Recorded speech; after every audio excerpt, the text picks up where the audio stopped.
అందరికీ నమస్కారం. దేశవ్యాప్తంగా అత్యంత వైభవంగా జరుపుకునే శరవన్నవరాత్రి ఉత్సవాలకు కౌంట్డౌన్ ప్రారంభమైంది. 9 రోజుల పాటు జరిగే ఈ ఉత్సవాల్లో జగన్మాత 9 అవతారాలను పూజిస్తారు.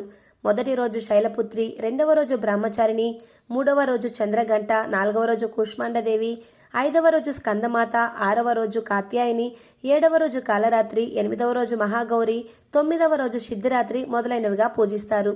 ఈ 9 రోజులు నవదుర్గలను రంగురంగు వస్త్రాలతో అలంకరిస్తారు. అదే సమయంలో ఈ నవరాత్రి పండుగలో నవదుర్గలకు ఇష్టమైన రంగు చీర కానీ దుస్తులను కానీ ధరించి అమ్మవారిని పూజించవచ్చు.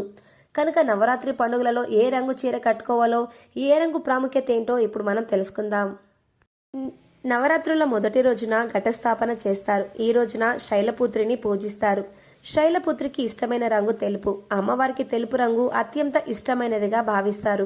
కనుక నవరాత్రుల మొదటి రోజున తెల్లటి వస్త్రాలు ధరించి శైలపుత్రి దేవిని పూజించడం చాలా శుభప్రదంగా భావిస్తారు. నవరాత్రుల రెండవ రోజున బ్రహ్మచారిణి తల్లిని పూజిస్తారు. తల్లి బ్రహ్మచారిణికి కూడా తెలుపు రంగు దుస్తులను ధరించడం ఇష్టపడుతుంది. కనుక నవరాత్రులలో రెండవ రోజున కూడా తెల్లటి రంగు దుస్తులను ధరించి పూజ చేయాలి. మూడవ రోజున చంద్రగంట తల్లిని పూజిస్తారు. దుర్గాదేవికి ఎరుపు రంగు చాలా ప్రియమైనదిగా పరిగణించబడుతుంది. ఈ రోజున చంద్రగంట రూపమైన దుర్గాదేవిని ఎరుపు రంగు దుస్తులు ధరించి పూజించాలి. నవరాత్రులలో నాలుగవ రోజు తల్లి కూష్మాండదేవిని పూజిస్తారు. ఈ రోజున ముదురు నీలం రంగు కానీ ఊదా రంగు దుస్తులు ధరించి కానీ కూష్మాండదేవిని పూజించాలి. ఇలా చేయడం వల్ల అమ్మవారి ఆశీస్సులు లభిస్తాయని, ఇంటికి ఐశ్వర్యం చేకూరుతుందని నమ్మకం. నవరాత్రి ఐదవ రోజున దుర్గా రూపంగా స్కందమాతను పూజిస్తారు. అమ్మవారి ఒడిలో కార్తికేయుడు కూర్చొని ఉంటాడు. దుర్గాదేవి ఈ రూపం ప్రేమకు చిహ్నంగా పరిగణించబడుతుంది.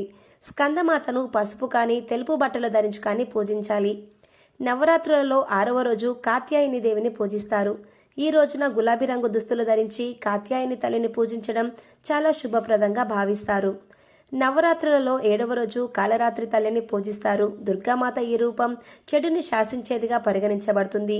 ఈ రోజున బూడిద రంగు కానీ గోధుమ రంగు వస్తువులు ధరించి కాలరాత్రిని పూజించాలి.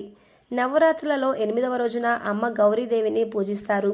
మహాగౌరి రంగు తెల్లగా పరిగణించబడుతుంది. ఈ రోజున మహాగౌరీదేవిని తెలుపు కానీ ఊదా రంగు దుస్తులు కానీ ధరించి పూజించాలి. నవరాత్రులలో చివరి రోజున తల్లి సిద్ధిరాత్రిని పూజిస్తారు. ఈ రోజున పచ్చని వస్త్రాలు ధరించి పూజించడం చాలా శుభప్రదంగా భావిస్తారు.